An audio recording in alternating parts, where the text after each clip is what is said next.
in San Jose. CreaTV is San Jose's community media center. We teach people how to make media, give them all the tools and resources they need to tell stories of any and all kind. We operate this space, Open San Jose. This is a community events and arts center. So if you have a performance, dance concert, convening, organizing group that needs space, this is your space. What else do we do? We make media for nonprofits. We organize around media justice issues, which is why we're partnering today on this discussion and webinar about data centers in San Jose. And we're super lucky because we have really smart people that are smarter than me that are going to do all the talking. So thanks for coming out. There will be lunch about 12:30. So the first little bit is presentation Q&A, and then there's time for you all to hang and connect. And yeah, and I'd like to introduce Elena Yin, who basically put this all together. I just set up the chairs.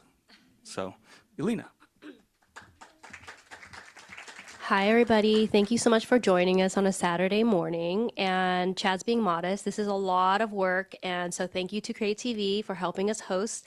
And thank you for the people online who are also joining us. And so my name is Elena Yin, and I am the CEO of Dreaming Collaborative. And we are a civic tech nonprofit working at the intersection of culture, technology, and civic life. And we are taking up this data center development in San Jose because it's not going through the community engagement streamlines that we expect of such a large historical build-out. And so we have our partners here today, Media Justice, AllAI Consulting, Free Press, and the League of Women Voters. And so together we are creating our little brain trust, and we're going to talk you through about how data centers work, where we are in the San Jose process, what's happening across the nation, and how local media is covering data centers. And so we'll have questions for at the end of each section, and so we're going to be oscillating between online and in-person questions, so please bear with us if we have any tech issues. And I'm going to go ahead and introduce our first presenter, which is Masheika Allgood of AllAI Consulting.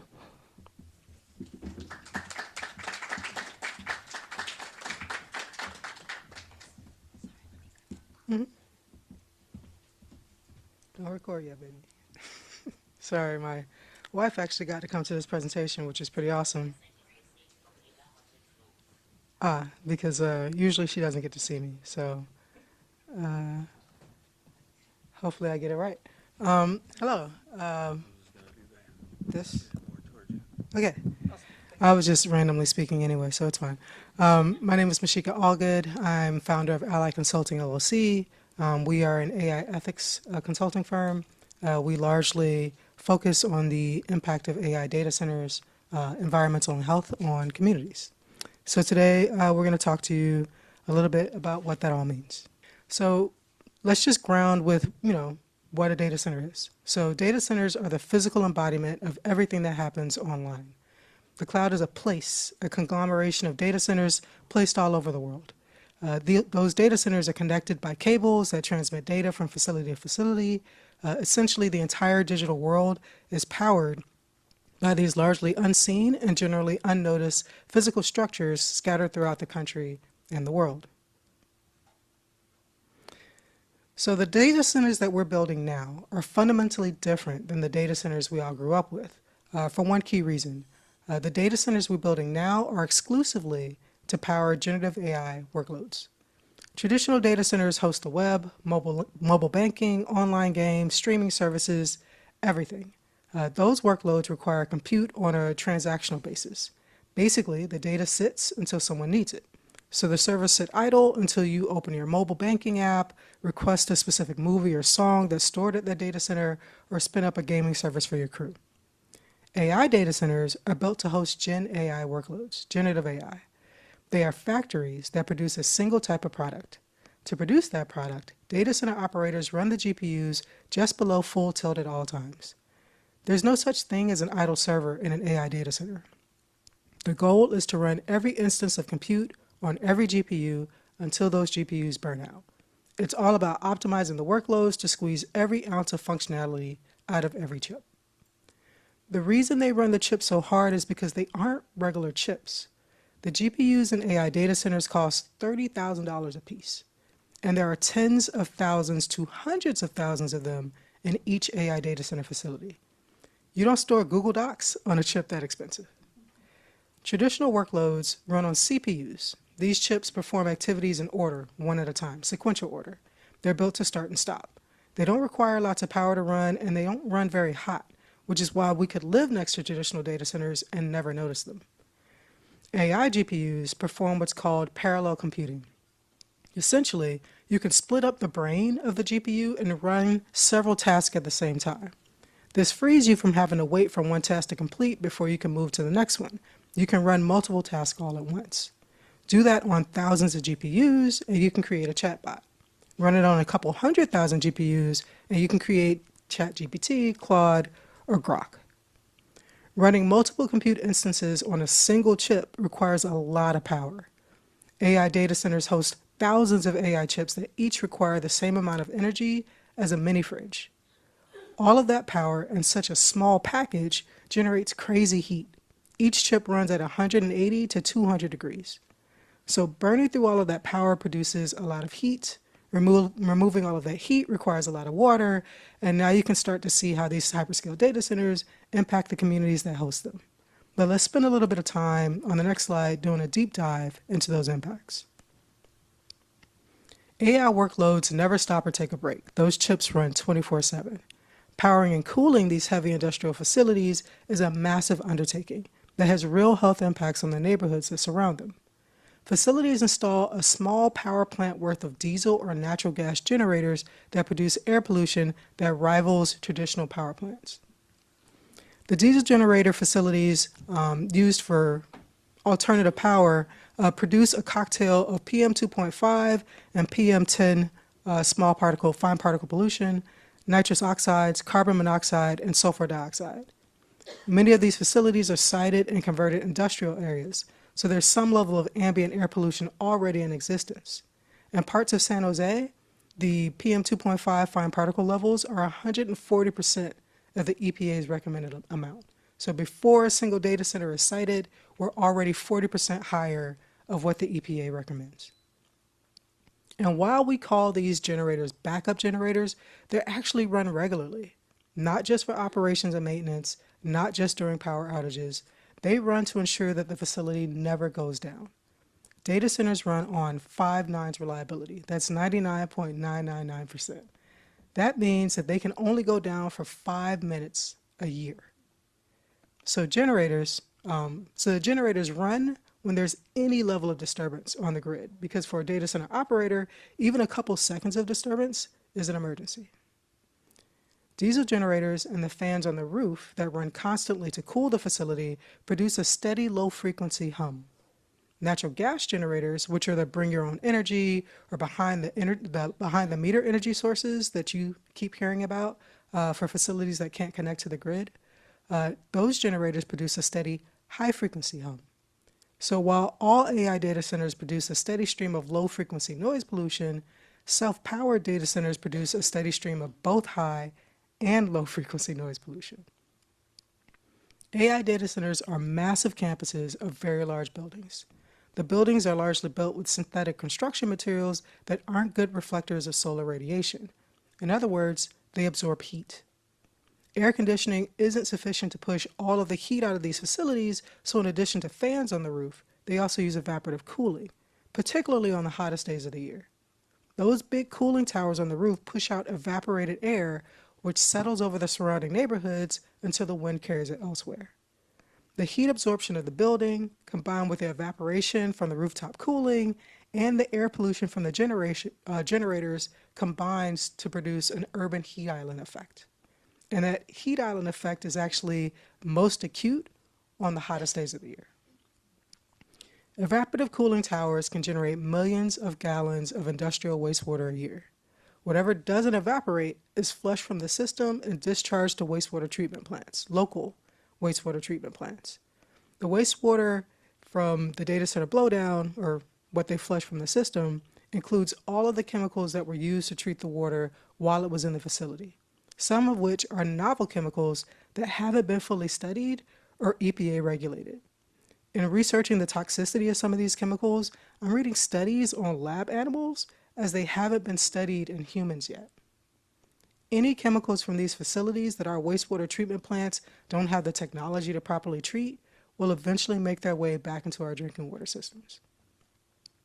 Data center campuses use intense outside lighting for security, maintenance, and emergency repair. And that lighting is on every level, ground, building, and roof. Also, these campuses store hundreds of thousands of gallons of diesel gas to run the generators. The new Great Oak South facility that just opened, 2 months ago, stores over 300,000 gallons of diesel to run their 36 3.25 megawatt diesel generators. There's a push towards zero cooling for the server level cooling loops. You hear, we're not going to use any water. It's a no water, no or low water solution. That closed loop typically can contain around 500,000 gallons of water. So that's significant water savings, right? But what are they replacing the water with? If they're using direct-to-chip or immersion cooling, or switching out the water in the facility heat exchange pipes, then they're replacing that water with ethylene glycol, hydrocarbon coolants, or dielectric fluorocarbons, better known as antifreeze, motor oil, and forever chemicals, PFAS. Hundreds of thousands of gallons of them per facility. The campuses also store a cocktail of hazardous and often emerging chemicals for water treatment and server cooling systems. Many of those chemicals would be toxic if ingested or inhaled, and some of them, we've only tested on rats. We all just witnessed what can happen when chemicals destabilize. The Garden Grove chemical explosion scare, a little further south from us, taught us all the reality of the threat that these chemicals pose to neighboring communities. There is no follow-up on how these facilities are actually impacting the environment after they've been approved.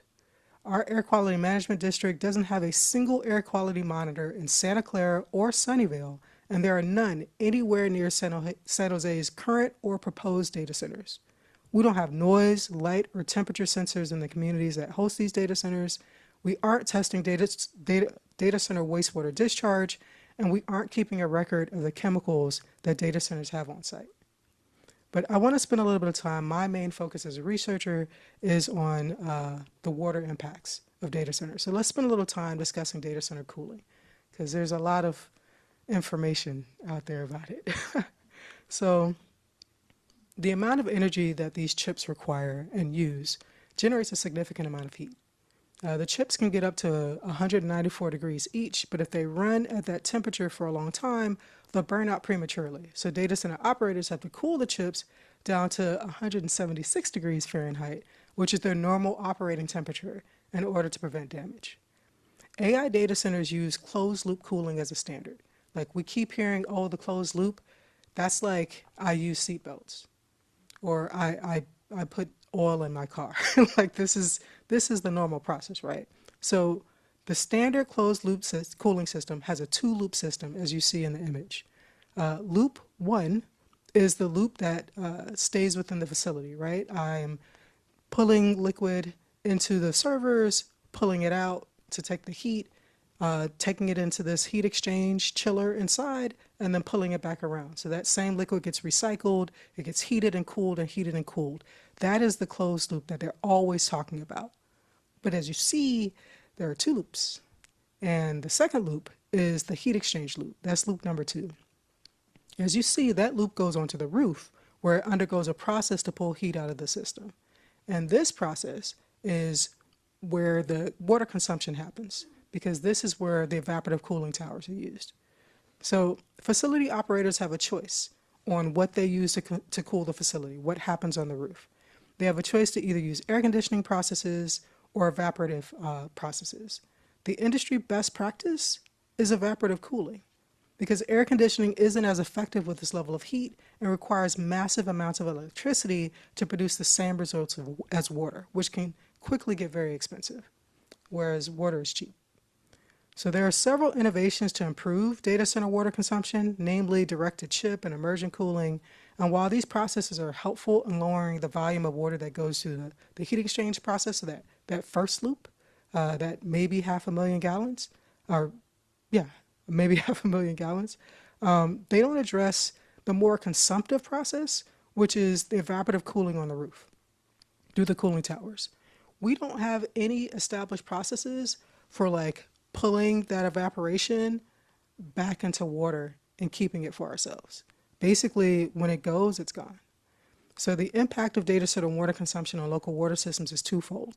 First, it impacts local drinking water capacity. The facilities strongly prefer to utilize drinking water for cooling, since impurities in the water can impact the delicate digital equipment. And drinking water is at a high level of purity, but it still has to undergo extensive filtration and treatment at intake in order to protect the equipment. So drinking water is like our largest store of really high quality water, but it's still not high quality enough to just put in the system, right? They still have to treat it when it comes into the facility. So bringing in lower quality water means spending even more money on the pre-filtration systems, which can significantly cut into operating profits. So these facilities require millions of gallons of water a day, but it's local drinking water, which is significantly impacting local capacity planning and fulfillment. For context, a traditional data center can use around 300,000 gallons of water on a daily basis, but the largest AI data centers can use 5 million gallons or more on a daily basis. So second, these data centers put extensive pressure on local wastewater treatment facilities. The vast majority of drinking water that's withdrawn from the cooling process is consumed, which is evaporated. 80% of it is just flat out gone. But what's left is a sludge that contains all the pollutants from the water that was evaporated, essentially the dregs from the system. We call those dregs blowdown, and that blowdown contains super concentrated amounts of any minerals that were naturally occurring in the water, along with all the chemicals used to treat the water while it was in the system or in the facility. And some of those chemicals are sulfuric acid, lime, phosphonate scale inhibitors, zinc dianotic, and copper corrosion inhibitors. All of these chemicals are present in high concentrations in the water when it's discharged to local wastewater treatment facilities to fully treat. So part of my research was, why is that a thing? And it's basically, if the local government hasn't instituted any rules that require them to pre-treat it on site, then they just flush it like we flush ours. And the local wastewater treatment plant has to figure it out. And the question is, do they know that chemical mix? And have they been involved in any planning around making sure that their facility can manage that chemical mix? These are conversations that are not necessarily happening. So in an AI data center, 20 to 30% of the water that they withdraw becomes blowdown. So 80% of it is consumed, evaporated, and then 20 to 30% of it is discharged. So a facility that uses 5 million gallons of water a day will produce at least 1 million gallons of blowdown a day. So that's high pressure on your wastewater treatment capacity, as well as on, do you even have the right types of treatment to manage that kind of blowdown? So with all of this, we talked a lot about how this could be problematic, but we don't really talk about who benefits, right? So what's this trade-off that's being made? So NVIDIA sells the GPUs that power the entire Gen AI boom. What you see in this circle is what we call the circle of financing that's going on within the AI system. And right now you see NVIDIA, all roads lead to NVIDIA, because NVIDIA sells a thing, a thing that everyone else needs, right? So NVIDIA sells a physical product that is produced and shipped to customers, a traditional sales process. Nearly every other company involved in the Gen AI push sells a software service, subscriptions that can be canceled at any time. And this buildup, this data center buildup, is draining them. Some of the biggest players in this space, Google, is selling $80 billion worth of stock to fund its data center push. Google, who's had more cash on hand than God in the last decade, is running out of money. So are Meta, Microsoft, and Amazon, and they're looking to sell their stocks too. So Jensen and NVIDIA's largest stakeholders are the only techies making real money in the Gen AI push. Everyone else is riding the wave and hoping to time their exit right before the crash. The other big winners are electric utilities. I went to visit some of the data center clusters in San Jose earlier this year, and I came to a cul-de-sac where there was a data center on one side of the street and a data center on the other side of the street, and they both had a substation. 2 high voltage substations on the same street on opposite sides, just a cul-de-sac, right? So every data center, every AI data center has to have its own high voltage substation, which means that any data center cluster, which is how they prefer to build, is also a high voltage substation cluster. And I just want to clarify, we don't know what that does. This is not old technology that we're used to. This is experimental. We've never put this many substations this close together and this close to people at any point in our infrastructure build out. More high voltage substation clusters means more high voltage transmission lines, poles, and all of the attendant hardware and highly skilled employment required to put it all together. So utility companies, particularly investor-owned utility companies, don't actually pay for investments to the grids. Ratepayers, current ratepayers fund any upgrades to the grid through rate increases. The implementation agreement that Mayor Mahan signed with PG&E for them to build out 2,000 megawatts of power specifically to bring in AI data centers, one of the key performance indicators is for them to either get the expenses for the build out covered through their next rate case application or get new rules passed to pay for it. They literally wrote that in the contract. Ask for it in your next rate increase. And if you can't get it there, try to get new rules made so you can get it there. For investor-owned utilities like PG&E, all of the debt belongs to the people, and all of the profit belongs to the stakeholders. Stockholders, shareholders, those folks. So the big winners are pushing the build out, but the only reason it has any steam is because of the short-term winners. And they bought into the fallacy that the revenue curve will always go up. Skilled trade is loving the build activity. These are good union jobs, and you can't be mad at people for wanting to feed their families. But if feeding your family means choking someone else's, is that the trade-off you really want to advocate for? Like, taking the jobs is one thing, speaking at public meetings in favor of these data centers is a different situation. Real estate professionals make a lot of money selling and renting to the highly paid temporary workers who come for 3 to 5 years to build out these facilities. But when the build is over and all of those people leave, the prices in the community start crashing. Hopefully they built a big enough nest egg to ride out with their neighbors, likely cannot.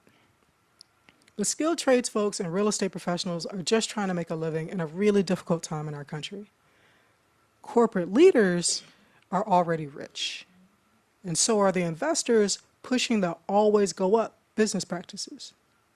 Corporations are not adopting Gen AI to benefit workers or their consumers. Corporate leaders are adopting Gen AI to enrich themselves. The goal of the technology is to replace workers who make up the bulk of corporate expenses. Bots don't need insurance or PTO, right? So they must be cheaper? Well, they were while the tech companies were subsidizing the models and trying to get the businesses hooked.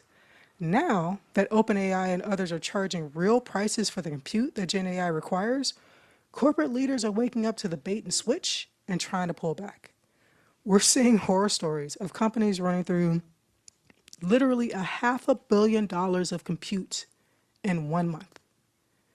Microsoft, who produces Gen AI, canceled all of its engineers' Claude licenses because it was too expensive. It turns out greed actually doesn't pay.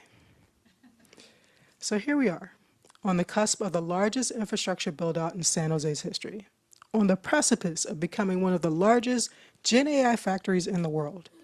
And what exactly are we getting in return? Our mayor looks cool in press conferences. But it feels like we should be getting more than that, right? So if we aren't, why are we allowing this? Questions?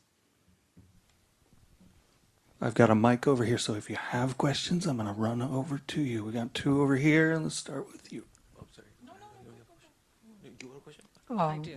the love, He's being such a gentleman. kindness. So I'm Carmen, and you may have answered this. I came in a little late, but there are 2 types of data centers, right? Because I know in Silicon Valley Pain Index, they had listed that there was 125 data centers in Santa Clara County. And so I get confused as to what we should be focused on in order to really hold our elected officials and all these other people you talked about who are getting rich, not trying, hold them accountable to stop this madness. So if you could explain that a little bit, that would be great. Yeah, so the Bay Area has always been a pretty heavy data center hub because we're a tech, like, we're the home of tech, the heart of tech. But like Santa Clara specifically has the second largest cluster of data centers in the country and one of the largest in the world. But they're all pre-AI data centers, right? These are the data centers that run our banking, that run our Google Docs, that run our Netflix. These are those, well, maybe not Netflix, but these are those types of data centers that run your everyday processes that we absolutely need stuff for. Gen AI data centers run Gen AI. They don't run banking unless they're doing a Gen AI process for forecasting, predicting, or something of that nature. They only run Gen AI workloads because you do not take $1 billion worth of chips and like use it for something other than what it's intended for.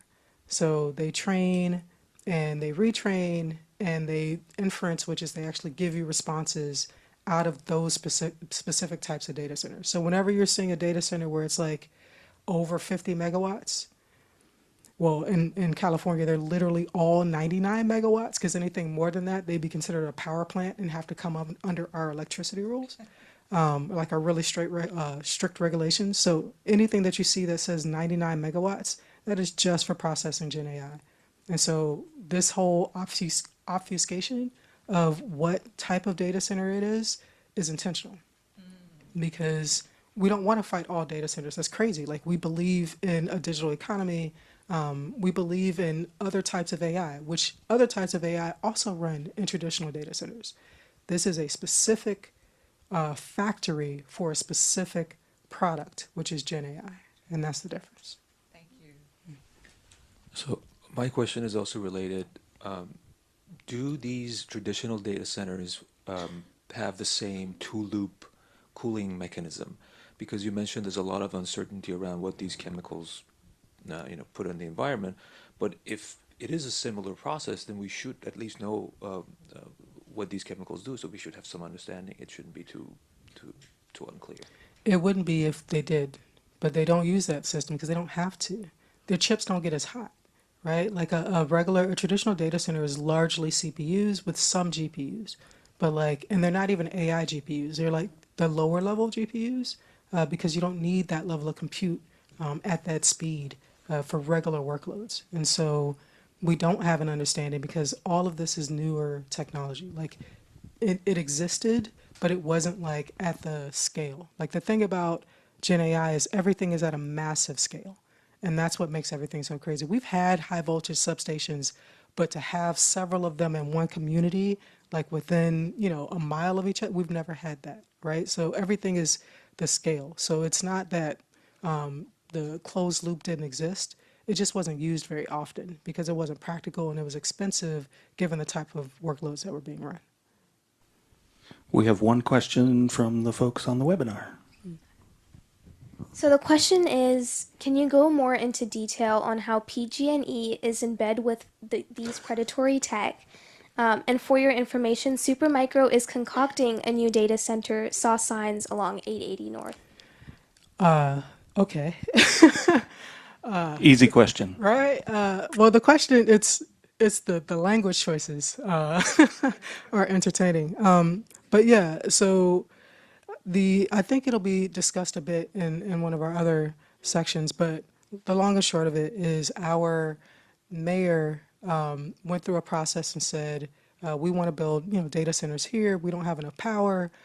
So maybe we should stand up our own, power industry or power utility. And then say, you know what, we're not going to do that. We're going to negotiate with PG&E and say, in order for us not to do our own power, you have to give us 2,000 megawatts. And as part of that agreement, not only is PG&E building out this power infrastructure, they funded 6 positions within the city to help them first ease the regulatory, like streamline and ease the regulatory system, and second, to actually go out and sell. So PG&E is paying people to go out and sell San Jose as a data center hub. So unlike other places I was discussing a bit earlier, San Jose is manufactured demand. It's not like people were slamming us with requests and then we needed to build to fill those requests. No, we asked for this. Our mayor is actively campaigning to bring all of these data centers here. So that is not the case across the country. We are very unique in that way. We have one more back here. Yeah, thank you. Desalination plants, I hear, use evaporated water. I wonder if that's a possibility for data centers to develop that kind of technology for their evaporated water to take, to cut back on the millions and billions of. And also one other question. I think they're only going to give you one, but yeah. Time for Q&A. But the well, I think we have a session at the end as well. But the desalination, basically what they're doing is they evaporate seawater and try to like remove the salt and keep the water. But all of that is like a controlled thing, right? So you bring the water in, you put it in a chamber, you run it through that process. Evaporative cooling is those big towers on the roof where you see it looks like smoke, but it's actually water vapor. There is no like way to cap that and like cool it and pull the water out. We don't actually have that technology. No one is building that technology to my knowledge. And even if they do, it won't be there in time to like save us. So like this is the issue, is the speed of the build out. Like the technology could get there if we would allow it to. We could build more efficiently. We could build in a way that's less problematic for the environment and for people. We're choosing not to because there's this false sense of it has to be done now. And when you learn about like people who are, the first thing they tell you, like when you're getting scammed, is there a sense of urgency, right? It's the sense of urgency that's the problem. So yes, technology probably could solve all of these things, but are we going to give it time to do so? No, and that's the problem. Hi. I have a really easy question, but I wanted to say that desal is not evaporating. It forces it through membranes, reverse osmosis. So, Yeah. Yeah. They use reverse osmosis in data centers as well, but not to capture water off the roof. Well, I'm interested in that. I didn't, but that wasn't It's a my question. Was pre-filter. super simple. What is the low end of water usage for the cooling towers? Do you say 300,000? That's about the low end Okay. for any reasonably sized data center. Yeah, gallons. You can also tell us about the reverse osmosis in the data center. Well, yeah. So when they bring the water in, they have to pre-treat it in order to get it to where it needs to be. So dissolved solids, alkalinity, all kinds of things. So they go through several levels of filtration, and reverse osmosis is one of them that is sometimes used. It's more used in chip manufacturing because they need ultra pure water, so they do all kinds of stuff to filter. But yeah, there's a pre-treatment process that happens. Part chemical, part physical. Yep. Thank you so much. What did I say about smarter people?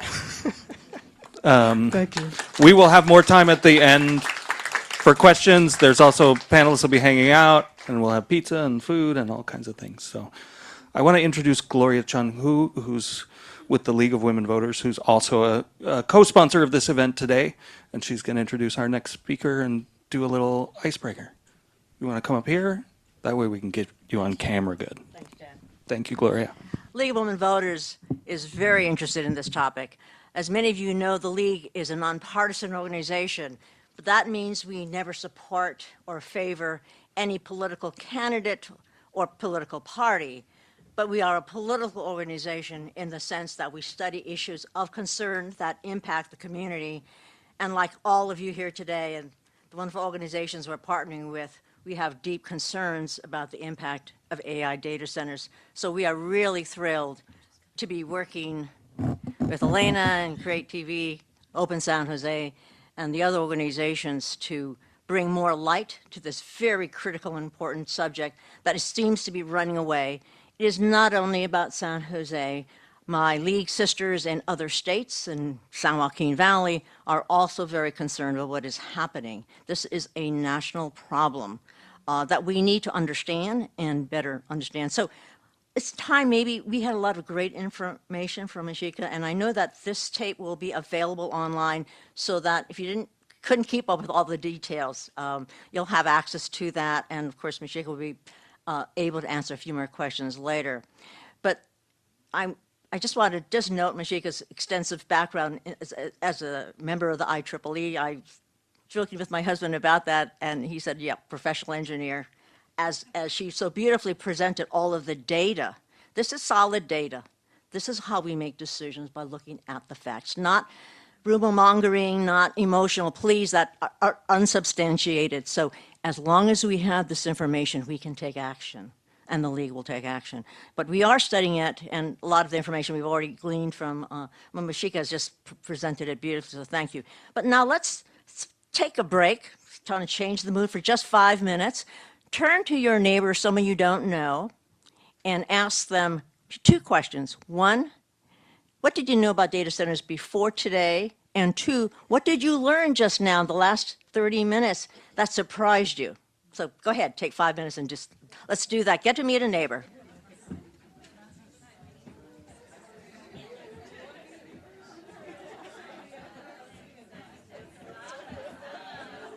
And for those of you at home, you can take a break, but give that some thought. What did you just learn, and what do you know about data centers, and perhaps what's new that you learned?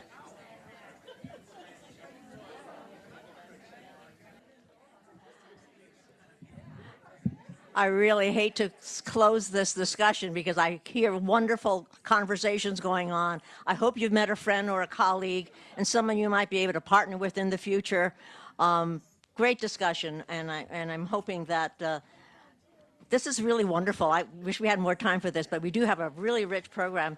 Before we begin with our next speaker, I just wanted to say a little bit more about Masheika, because she just got an extraordinary background, and she was so modest, and she did mention she was the founder of AllAI Consulting, but more important than that, she has an incredible background. She serves as a board member and wrote the technical best practices manual, management manual for the section of the Foundation for Best Practices in Machine Learning. You can tell she's, and I mentioned she was an active member of the IEEE, the Institute of Electrical and Electronics Engineering, and as part of that, she heads up the Environmental Impacts of Artificial Intelligence Working Group. And so she's been in the middle of this for some time in a highly technical area. She also teaches AI governance, risk management, and compliance for the Juris Masters program at the Florida State University College of Law. We're delighted to have such a highly technically skilled and educator and activist to help us understand better, and terrific job. Thank you, Masheika. Our next speaker is going to talk a little bit more, yes, well deserved, about the economic promises versus the realities and the role of local media in understanding where we are with AI. And if all of you are paying any attention to the media, you know it's all over the place. But the whole world of media has changed also. So sometimes leave us more confused than informed. But to help us understand that is Gangsta Ville. And she is someone who has been spending a great deal of time trying to use the media to better do things that are perhaps ethical. And she is interested in, dedicated to the intersections between health, media, ecologies, and community. And I think that this combination is what brings us all here together too. But also in the last 15 years, she's been engaging and organizing with communities who dream of what she calls embodied thriving worlds. And I think we all want thriving worlds. She has a master's degree in multimedia journalism from the University of Oregon and has roots in Southern Illinois and Taiwan. So we're delighted to have as our next speaker someone to tell us a little bit more about some of those realities and promises, and not the realities of what's happening. Thank you, King.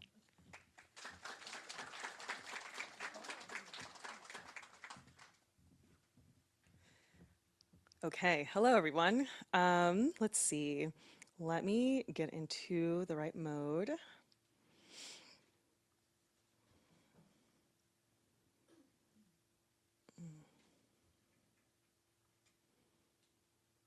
Ta-da. Yes. Um, I love it when this works because I'm never quite sure it will.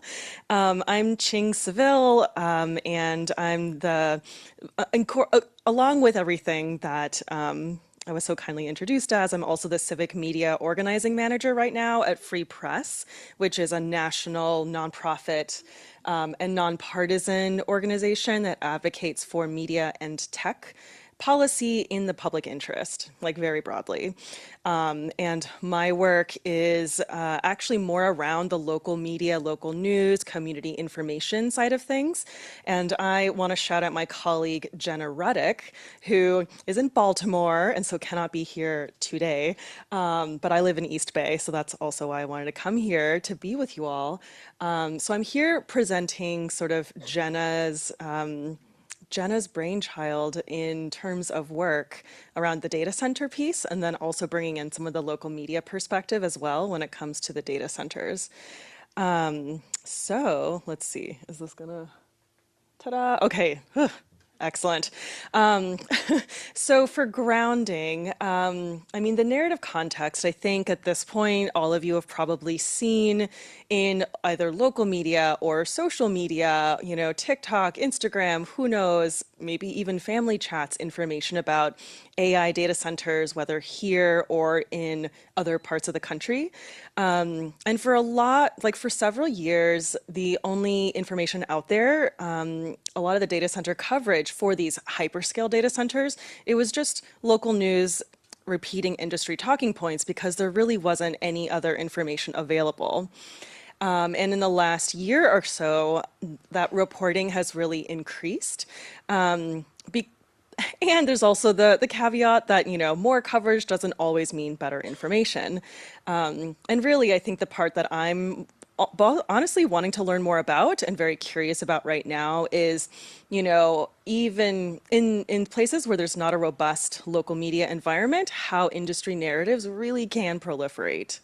So that's kind of just context on the hyperscale data center reporting. For the economic benefits, claims, and realities. So, in general, the short version is a lot of the benefits have been overstated. When the industry talks about economic benefits, it's typically a very narrow and a one-sided picture. And it's very common in this industry to have, I think mostly, you know, whomever they're doing business with to sign NDAs or non-disclosure agreements. And that ensures that the industry narrative is the first and also the dominant messaging that reaches elected officials. And I'm going to share a couple examples of kind of reframing around kind of economic claims that the industry made, and then what the realities turned out to be in Georgia and Texas. Oh, you know? Okay, maybe I won't. Oh, you know what? Okay, I think I know where this is going. I guess before I get into the examples, though, we're really talking, this is kind of digging into what we're really talking about when we mean economic benefits. The leading narratives that the industry really puts out there is usually around job creation and then tax revenue. This project is going to generate blah, blah number of jobs, or it'll generate such and such amount of tax revenue. And there's missing context there, questions that aren't asked or conversations that aren't really being had right now. When it comes to job creation, how many of these jobs are permanent? Are they going to be local, or are they just, you know, bringing in people that already have worked on data centers before? Are they unionized? Are there job figures in the contractual obligations that cities sign? Often the answer is no, at least so far. And in tax revenue, how does that money coming in through a tax revenue compare to the subsidies that are given to them, right? And like, what's that gap in terms of kind of lost economic benefit for a place? So industry, okay, so when it comes to the subsidies, the industry often focuses on the data centers benefit from a range of these subsidies from state taxes and also local taxes. And my colleague Jenna worked with this project called Good Jobs First, which Media Justice actually is also part of, that really has done a lot of work looking at how much tax revenue these individual projects might generate. Good Jobs First asked how much these cities and states were giving up to the benefit of some of these very, very wealthy companies. And the answer right now, which there's I don't know if you can see that, but there's like a report you can go check out that has a lot more of this data. But the answer is billions in terms of actual data centers that have been built and operational, the hyperscale data centers that have been built and operational long enough to actually, have revenue data about it. So as an example, in Georgia, they've lost an estimated $2.5 billion to data center subsidies in fiscal year 2026. And Texas lost an estimated $1 billion in fiscal year 2025. And these are from a Good Jobs First report called Cloudy with a Loss of Spending Control, How Data Centers Are Endangering State Budgets, if you want to look more. What's not accounted for, right, in the economic benefits? What are the environmental costs, as we just heard so much of? Cost to local ecosystems, cost to the watershed, and, the heat island effect, which I didn't even think about because I'm not an engineer. But then when it comes to public health costs as well, noise and air pollution, and yeah, there's really just, there's a lot of costs, and I think we already heard a lot of those, though there's more to learn for sure. And I think for here, I would love to point you also to this incredible Site Fight guide. So this is a resource that this working group, a data center working group put together, which includes the Athena Coalition, the AI Now Institute, Free Press, Good Jobs First, and the Kairos Fellowship, and also others who are not named. That is like, think of a really big Google Doc that has all the information you would ever want about like data centers. Along, starting with what is a data center, how does one start, understanding, I think this goes a lot more into jobs and economics and investigating water. Resources for communities that want to organize, to either get more information or to fight or to, have an actual stake and voice in the process. And also real life examples, because at this point there are quite a few. And with the resource section, I just want to point out that there's so many resources if you are curious. And also, Elena, who I think just walked out of the room, is also a resource when it comes to learning about data centers in San Jose specifically. But there are, so many ways to contact your legislators, talk to local media if you have, and share your concerns about this. So, next, I want to go into the local news and civic information connection. For me, there's sort of a difference in my mind and in our mind between civic information and then local news. There can be overlap, but they're not always the same thing. Most communities, they lack access to information about data centers in their town. And in a lot of those places, it's actually communities that are filling in those gaps and offering kind of information that is of value to their public, their community, their neighbors. And so that's kind of the like CreaTV in San Jose. And within that realm, sometimes, local media, local news can also meet those needs and share a lot of the information, but it's not always one and the same. And often when communities want to fill these gaps, it's because either the local media system is like kind of been devastated in the last 20 years, or it never truly served all these different segments of a community in the first place. So I'm going to give two different examples using the data centers around local media. So this first example is Here's when a community actually filled a gap in knowledge about data centers when their own media, either wasn't able or just failed to cover it. So there's this data center called Colossus, speaks to the scale, that is owned by Elon Musk's XAI, and it's currently occupied by Anthropic in Boxtown, which is a historic Black neighborhood in South Memphis, Tennessee. And this facility was actually being powered by 2 times the number of polluting methane gas burning turbines that it had permits for. And there was a coalition of these organizations like Memphis Community Against Pollution and then other partner orgs like the Southern Environmental Law Center that actually had to go and get this information themselves. They actually fundraised and partnered with this nonprofit called South Wings to have an airplane fly over this facility and take, I think it's infrared imaging, to count the number of generators that were operating. It was it was twice as much as what this facility had permits for. And then they also had to fundraise to stick their own, I think it's like air quality measurement tools also around this center in order to capture data about, like, they wanted to know what they were breathing, and so that was a lot of community being the ones to fill in those gaps.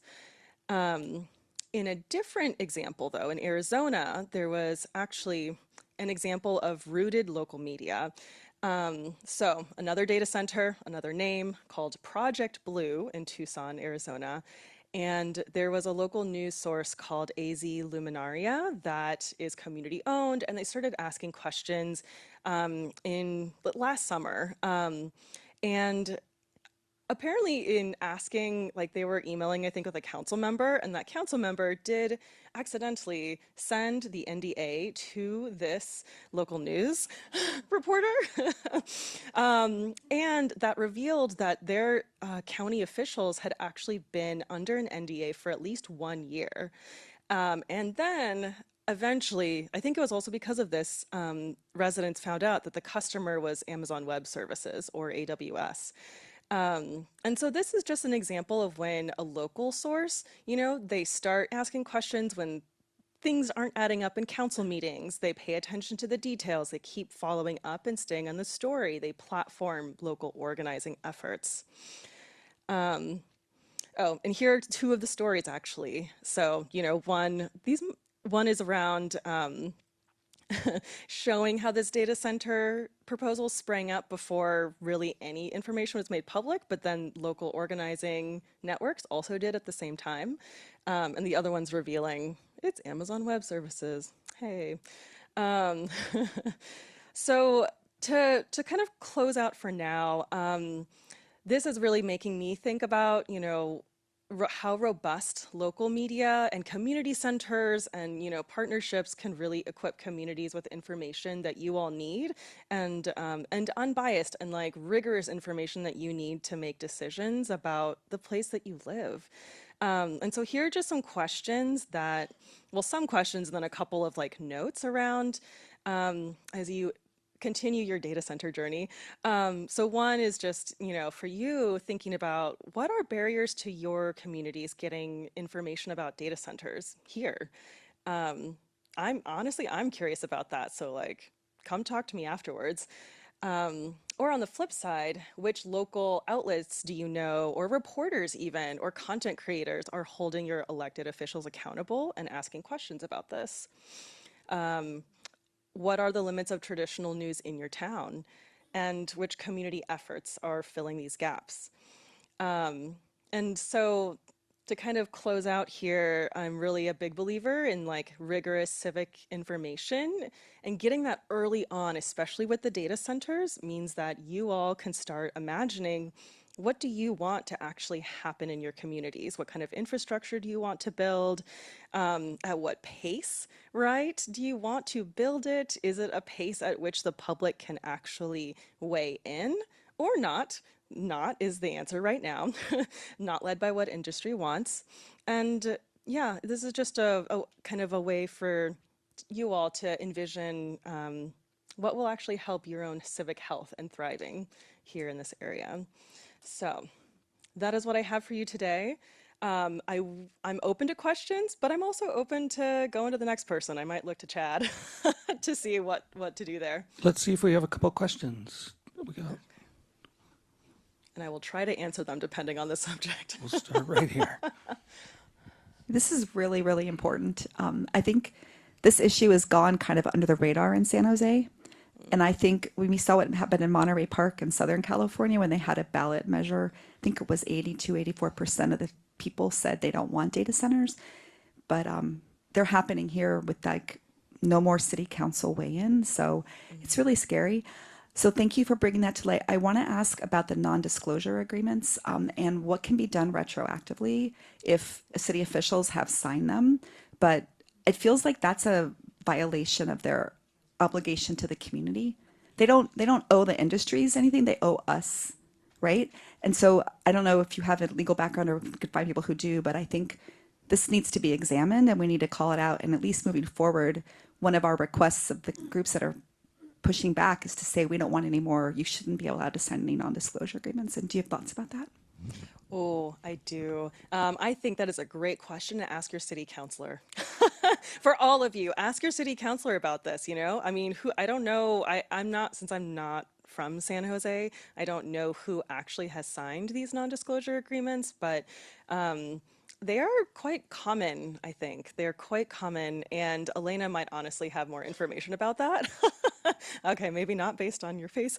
But you're right, like our officials ought to serve us, the public, and not industry. And so I think this is a great question to ask. I don't have a legal background, but if I find answers, let's talk after, because my colleagues do. Yeah. Mm-hmm. Got a couple more questions. We have one from online, from the webinar. Are the loss figures quoted for Georgia and Texas net losses, meaning new tax revenue minus subsidies? Ooh, I very much believe so. And I would point you to the Good Jobs First report, cloudy with the chance of it's not meatballs, it's something else. But yeah, but I can share those resources for CreaTV and for Dreaming Collaborative to share afterwards. There's been questions online about whether these will be distributed afterwards to the participants. We will try our best. If we have your email address in the registration info, we will send all the info out, and CreaTV can put something on our website with the webinar that's being recorded so you all can share it and view it later. Mm-hmm.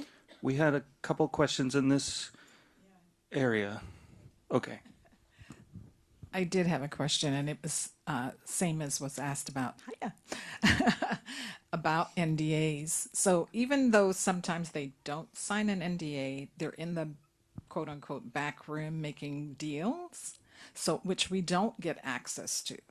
So I mean, I'm asking here in this community, how do we prevent that from happening? Because it's pretty much already happened, where I see a lot of our elected officials, especially our mayor, pushing this so much without really taking into account the community is saying we really want you to slow down and help us understand what it is you're doing, but they're pushing it forward. So even though they may not officially do a non-disclosure agreement, there's still stuff they're doing in the back rooms that we don't get access to, and that is super concerning to me. And Elena is doing a great job, but I think many of us have to show up at city council meetings and start speaking. It can't just be her carrying that weight. Mm-hmm.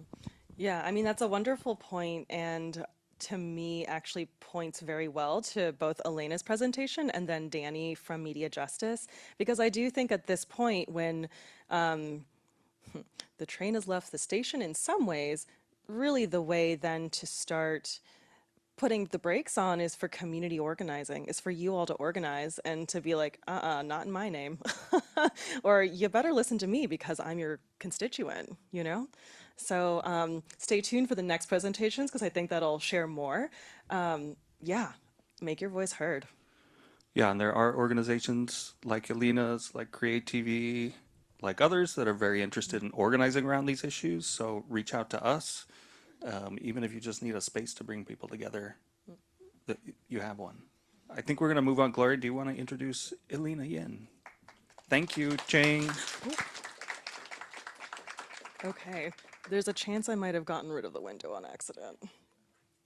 Oh wait, nope. Sorry, hold on. I just got to slide it over. Technical, there we go. All good. We did it. We did it. Thank you. So thank you so much, King. It was just, it was heartwarming for me because I've long felt the concern about the loss of good, strong local media.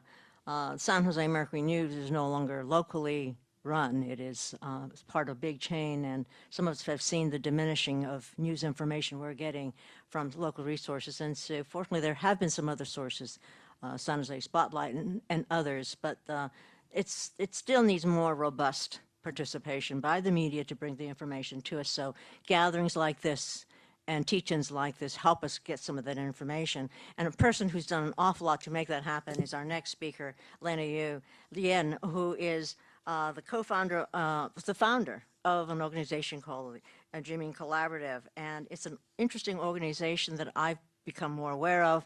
It's not only a 501c3, but it's where she's hoping to bring together, and her dream is democracy, to reimagine democracy. I mean, democracy is what is strong about this country, but we have to fight for it because we've seen it being really diminished in the past few years.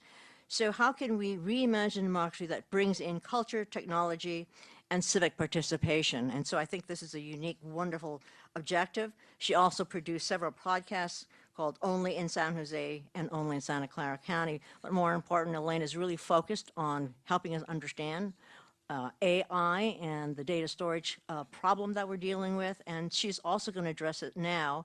So to talk about specifically what is the process in the city of San Jose and what we might be able to think about how that process works. Elena?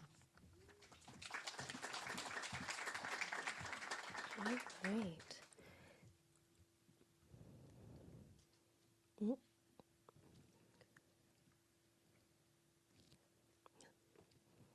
Okay. Oh, I made it too big. Oh, gosh. Oh.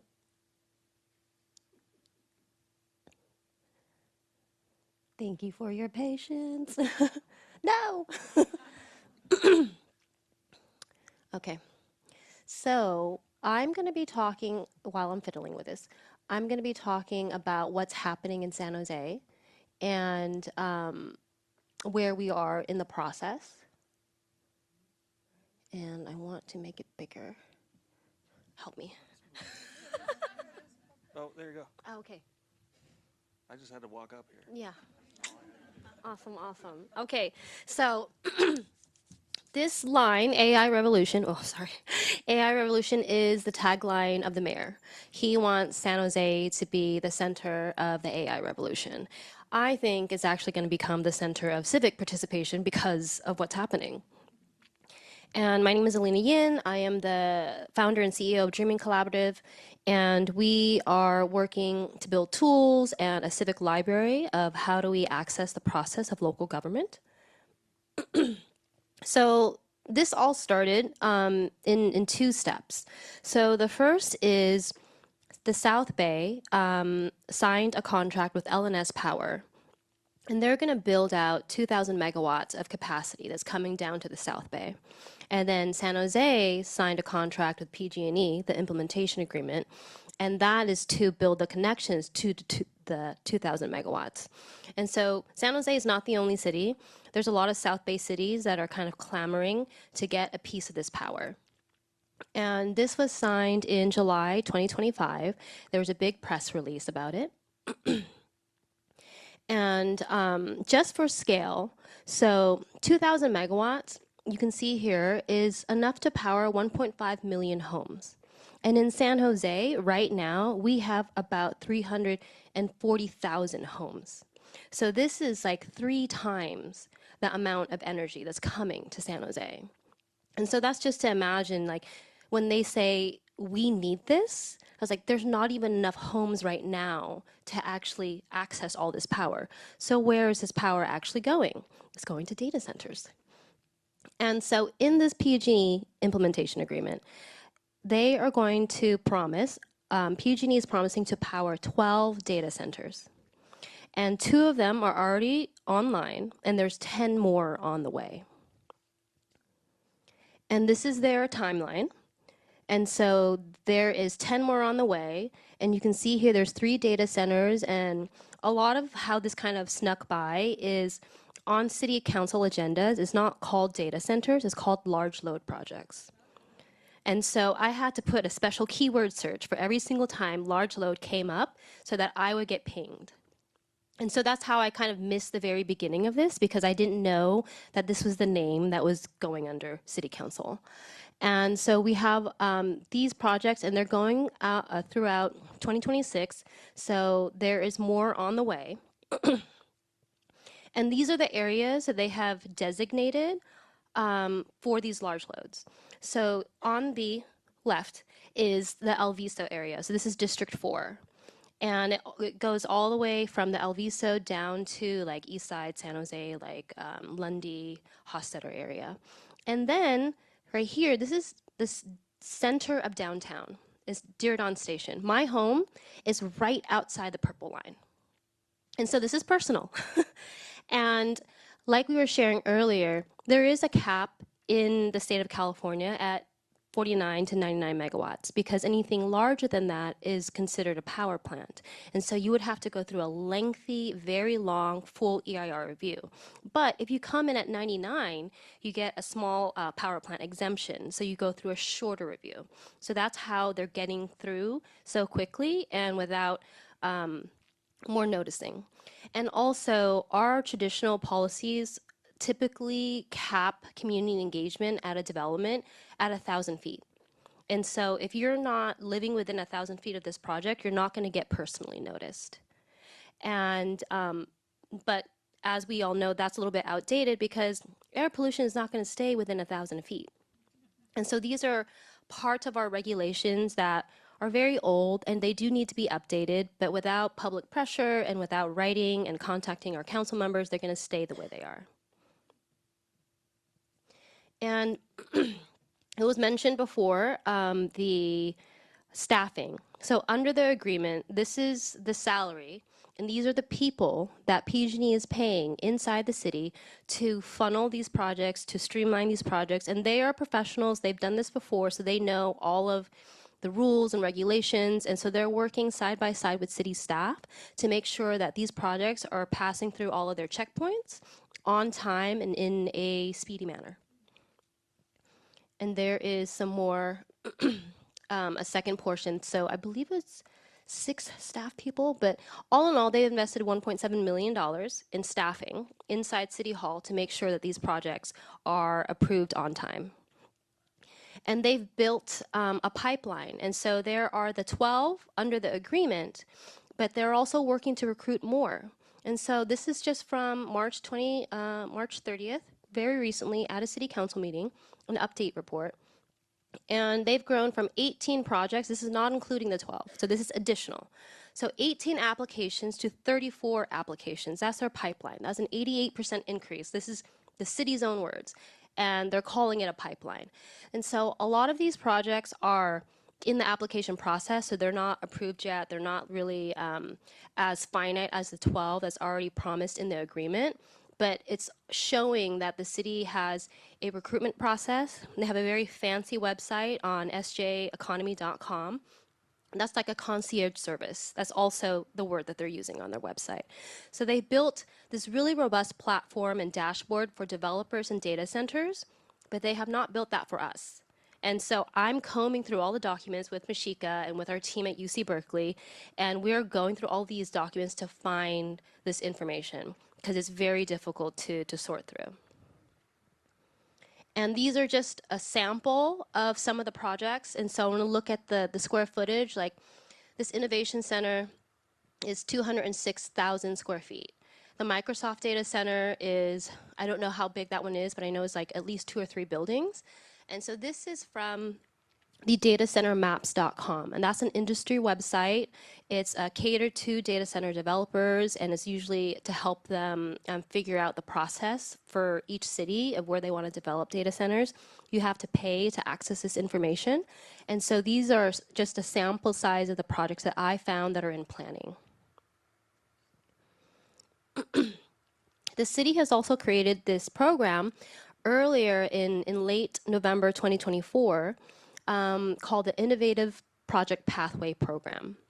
And so this policy helps streamline projects to a faster route through the planning department.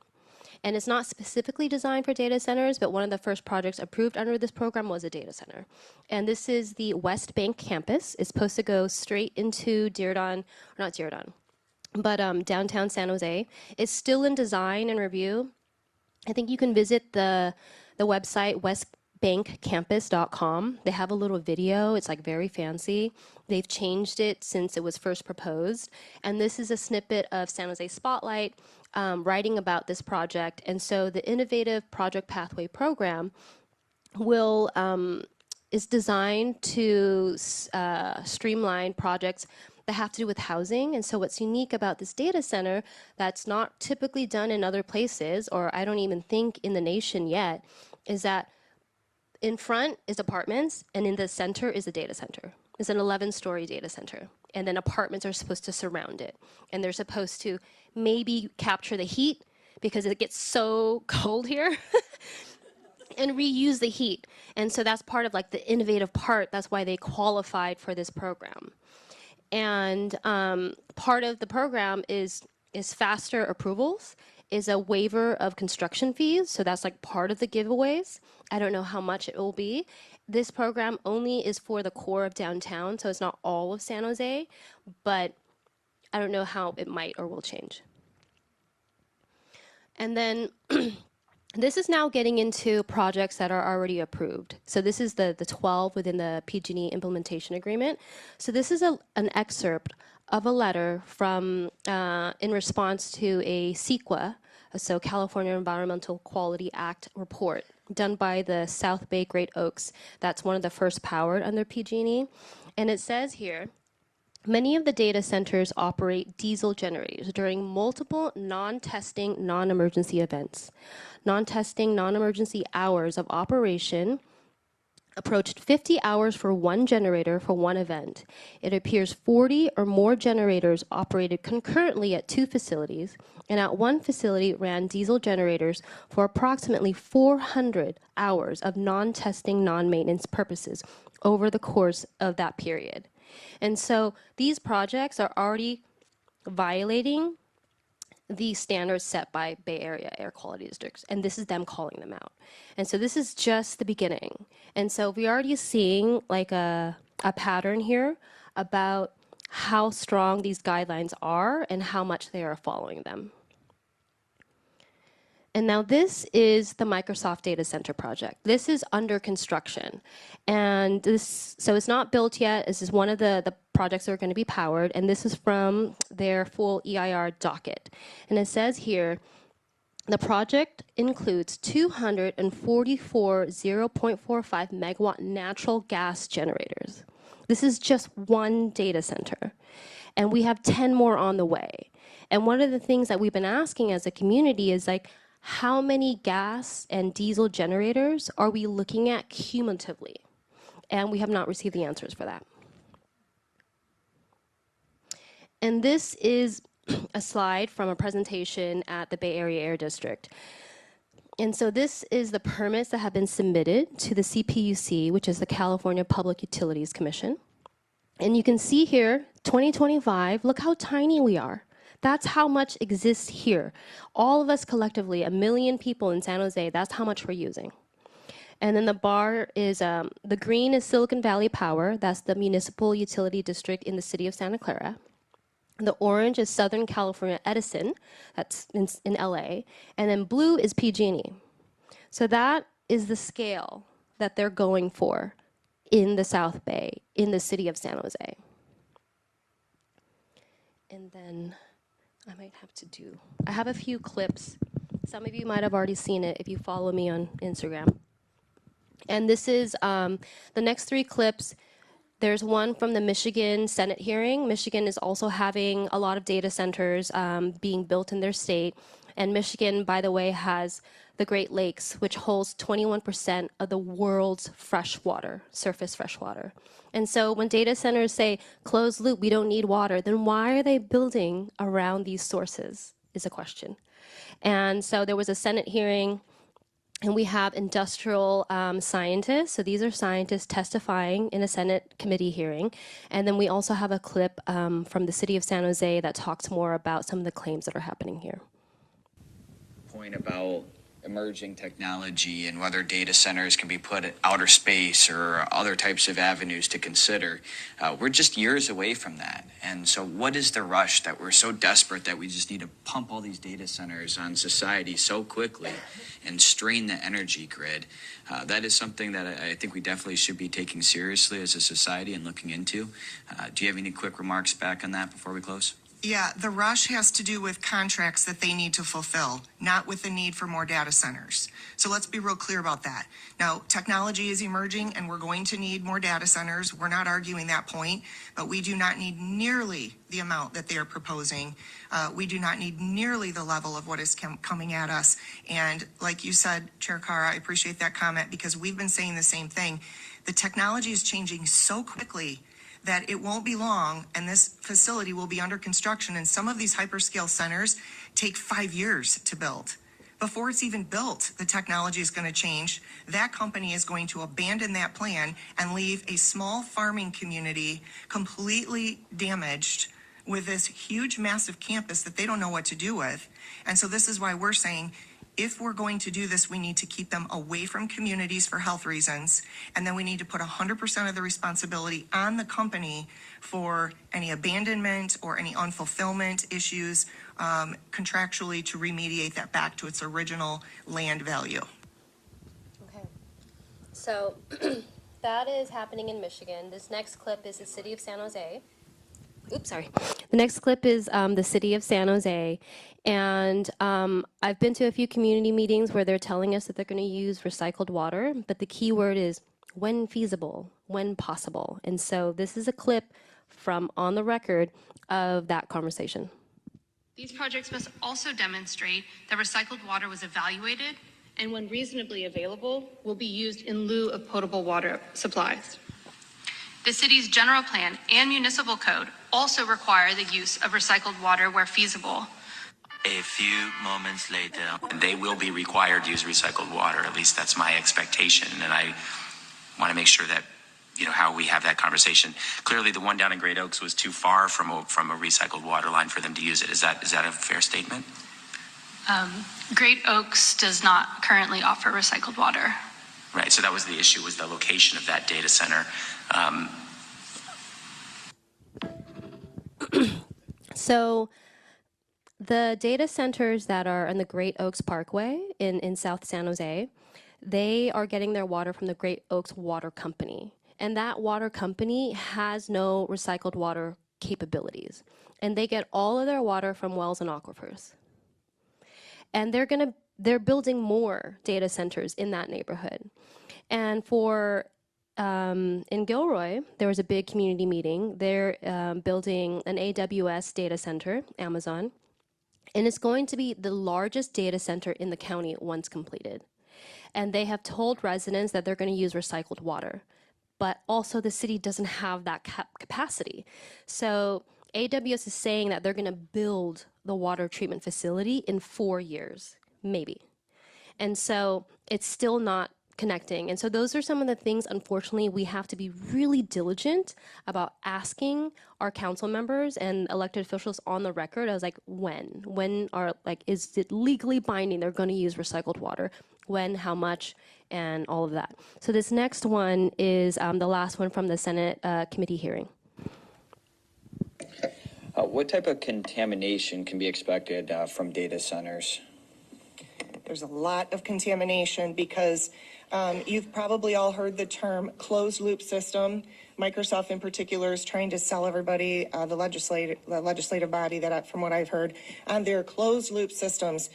don't let that fool you. There's really no such thing as a closed loop system. It's still picking up water.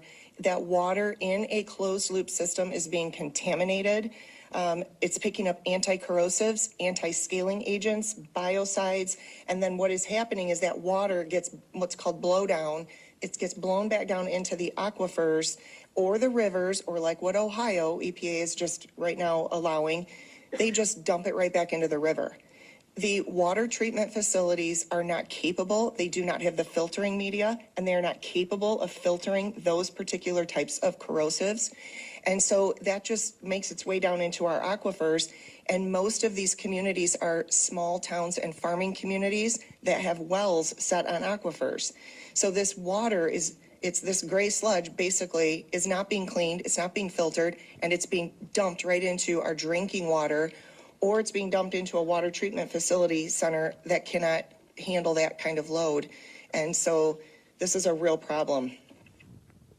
Okay, so Masheika had also spoken about the closed loop system. There was a big data center conference, like Congress, here in San Jose at Montgomery Center. I got a press pass, so I went inside. I went straight to the direct-to-chip cooling folks and the power folks, and I spoke with them, and they pretty much said the same thing. There's no such thing as closed loop because there's a second loop. The closed loop cooling, direct-to-chip cooling, does use significantly less water, but they still have to flush that water because it can only be cycled so many times. And like they said, they're picking up contaminants and then it has to be replaced. And so for our regional wastewater treatment facility, it's one of the most advanced in the nation, but it's still uncertain if it can treat these contaminants because they haven't answered those questions on the public record.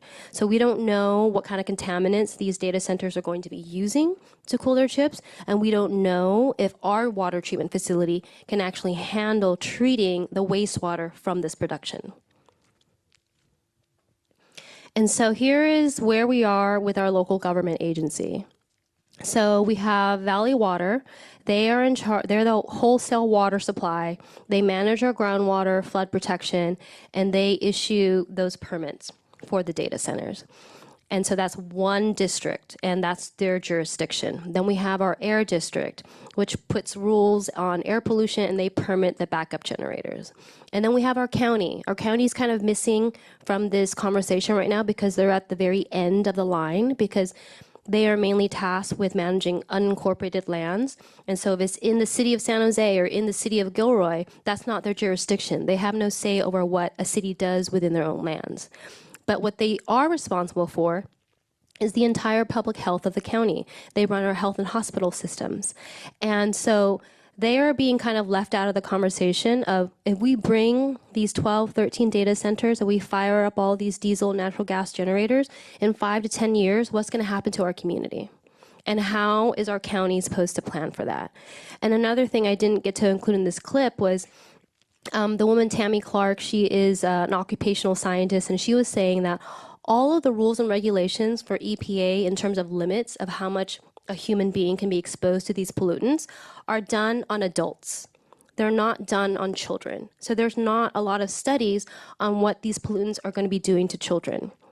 In the Great Oaks facility, generating facility that currently is located to preschools and kindergarten schools. It's very close to parks and where children are.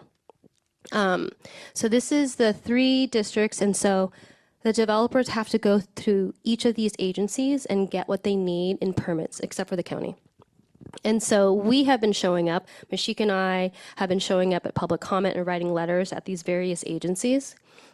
And then we have the state and federal. So the California Public Utilities Commission, they set the electric rates for private investor-owned utilities. So this is PG&E. And then the California Energy Commission, they do permits for these large facilities. And then the EPA, rules and regulations on pollution and public health impacts, but we know the state of the EPA right now. And so those are all the agencies that are tapping data center developments, but the main work that's happening is on the local level because local communities, cities and counties, they get to decide what they want to do within their boundaries and how they want to develop. And this is not an endorsement, but this is just, I'm listing everything that's within our civic rights that we can do in order of difficulty. And so easy is being able to ask our city council members, community engagement, proper, robust community engagement. Like everything that we're doing right now, they should be doing. But it's being led by community orgs. And so there hasn't been a cumulative public health study session. Oops. X.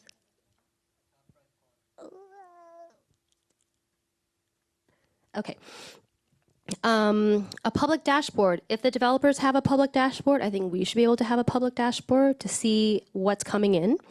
And then the hard part is we've seen in other cities a pause and a moratorium.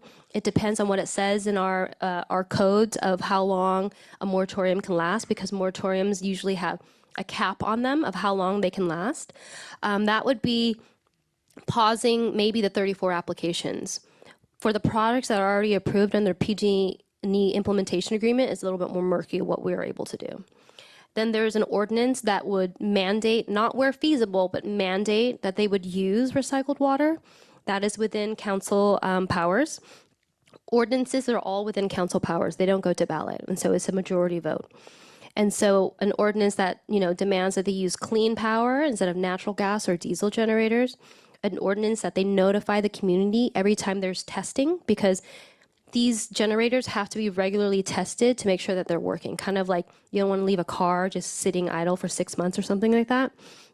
But if they're going to be doing regular testing, then they can tell the community, close your windows and, or maybe leave town for, I don't know, a couple hours. And then community benefits, this is negotiating. So these data centers don't just serve the city of San Jose. Like the whole world is going to be using these AI data centers. So it's like our little pond of water, everybody's sticking a straw in there. So what is the benefit that we get from being a service point to the global AI whatever? And then hard, very, very hard, is canceling the projects. This is like legal stuff. So that is much more difficult to do because the city has already signed a contract. And so I'm not a lawyer, so I don't know. But canceling projects, if you want to put a special tax that, goes into public health or whatever, that is a ballot measure, is an initiative, also very difficult. The Monterey Park, they just put on a ballot initiative to ban data centers, very, very difficult, but not impossible. And then ... We don't know, because this is so new and is happening again at such a rapid scale. And like the video said, it's not organic, it's to fulfill these contracts because there's a race to own the industry by the tech giants. Whoever owns the industry is owning the next frontier of technological advancement according to their vision. And now we're going to hear from Danny, and he's going to share more about what's happening across the nation. And then Gloria is going to introduce. Let's go ahead and see if we could do a couple questions, quick questions, maybe from folks that haven't asked questions before, so we can spread the love. Thank you. Hi. I was wondering if you could say a bit about the demands that you and other advocates have been making to the San Jose City Council at this point. Mm-hmm. And then also in that letter, I saw something about like the different ways that they're calculating revenue and how it's actually very unclear. And I was wondering if you could explain that a little bit. Yeah, so some of the demands, the most consistent demand is having a public study session of the cumulative health impacts. So far, that has been unanswered. And the other is to share the math. And so there is, in a recent city council memo, they said that, the city of Santa Clara has like 60 data centers. And in fiscal year 2025, those 60 data centers produce $45 million in general revenue. But City of Santa Clara has like the traditional old data centers as well. So it doesn't really compute, because when you divide that up, that's only like $750,000 per data center. When the city is being told that they could potentially make $4.8 to $6.5 million per 99 megawatt data center. And so there is a lot of confusion around where they're getting their figures from. They also said that, San Jose currently has around 20 data centers in operation, but the number of revenues, both in job creation and tax revenue, has not been shared. And so those are the things that we're asking for. And there's a lot of people organizing.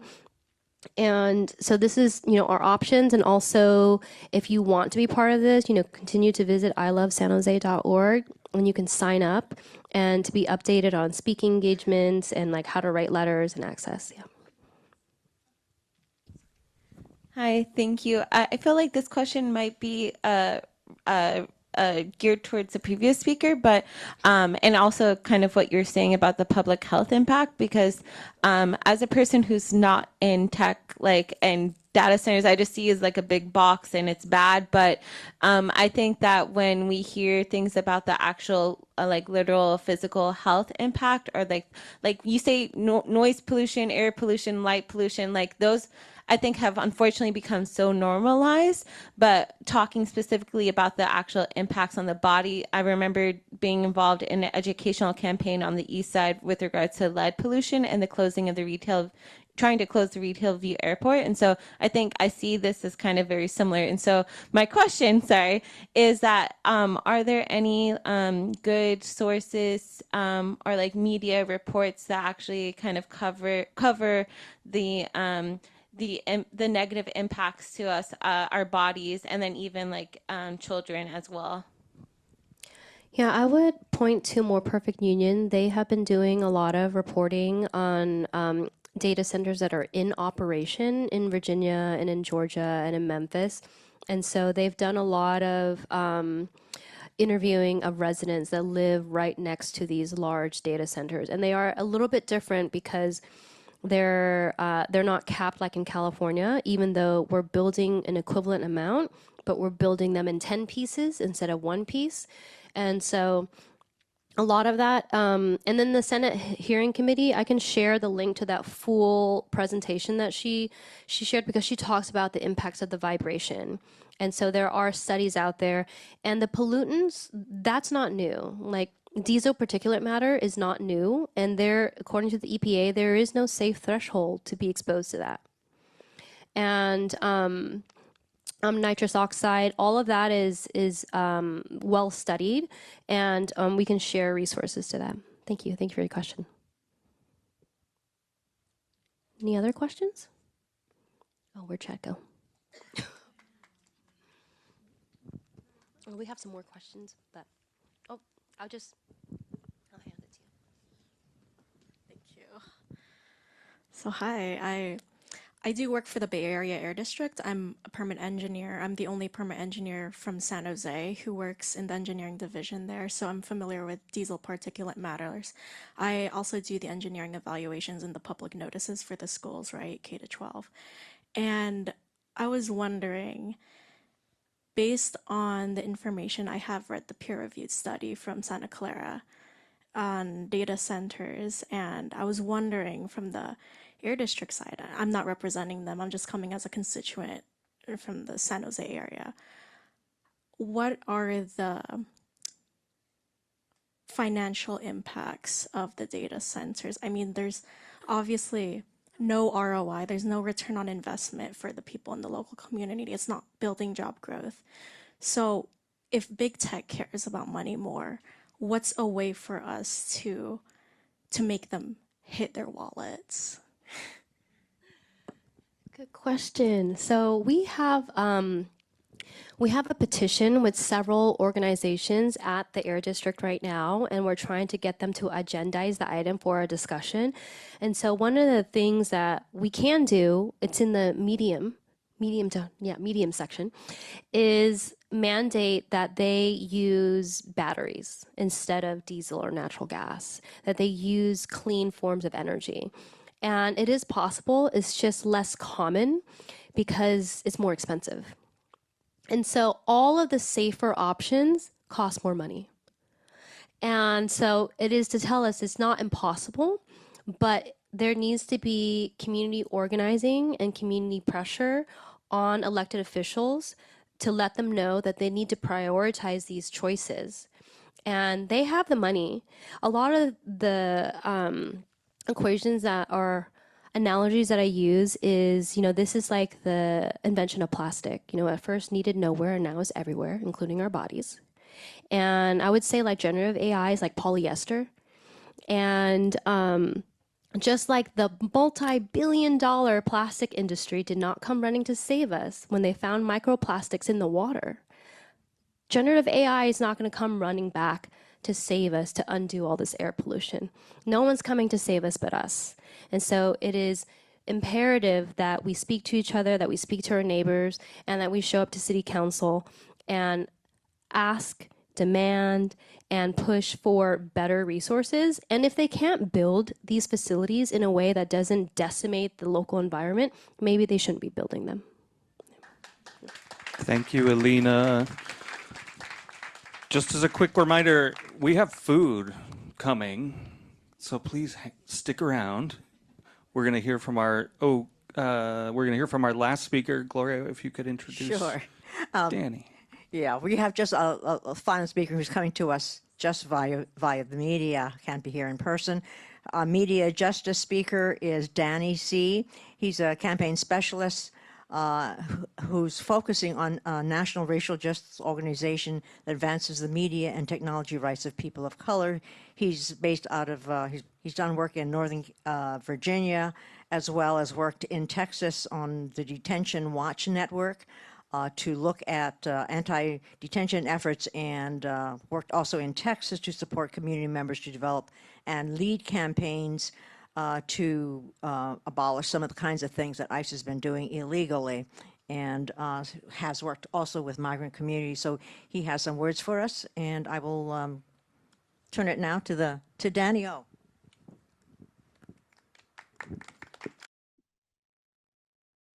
All right. Hi, everyone. Can folks hear me okay? I hope. Are folks able to hear me? We got you, Danny. Sorry, we just didn't want to make an echo, but we got you. All right, no worries. Thank you. So, hi, everyone. Thank you for the invitation. My name is Danny, and I am an organizer with Media Justice. As shared, we are a national organization that is fighting against the ways that big tech and big media corporations are harming our communities and the agenda that they have, as we see the consolidation of power that's been happening for many years. And we see the fight against data centers and data center expansion as the latest iteration, right? We also organized against big tech corporations that have been surveilling against our communities. And that's what I'm going to share a little bit about today. So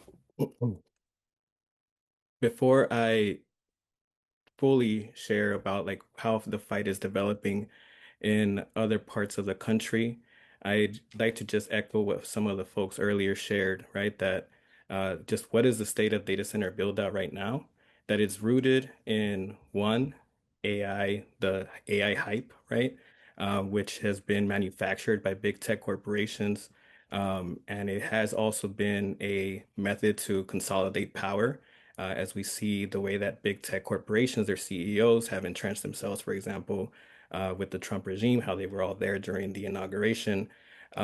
We also know that right now, a lot of the economy is being sustained by this very precarious AI market that has been, again, manufactured by these corporations, as Masheika mentioned earlier, NVIDIA being one of the big players, but these AI corporations like OpenAI, X, Anthropic, et cetera, that have been competing to create these conditions that are now putting all of our communities at risk. And of course, this informs the way that they show their power through in the markets, and then it's exercised through now political power, which has not only ramifications at the federal level, but as you all know, also at the local level, in the way that these corporations try to show up, go around any type of local processes and any transparency, and try to just push their own agenda despite what our communities have to say. And one thing that I want to mention before I forget is that I really recommend that folks look into the roles of your local economic development agencies, or sometimes they're called economic development corporations. When I first started organizing against particularly Amazon was here in Virginia, and they chose Arlington, Virginia as the second site for their second headquarters. And we learned the way that the economic development agencies at the local county and multiple counties and cities here in Northern Virginia and also the state basically were the ones who drove a lot of the negotiations behind closed doors and then put it in front of elected officials who then were basically even handed just talking points that were developed in favor of Amazon. And so a lot of the negotiation was happening over years. And so this is now being, it's a similar playbook that is happening in this data center expansion that we're seeing now. And some additional grounding about why we care about this fight against AI data center expansion.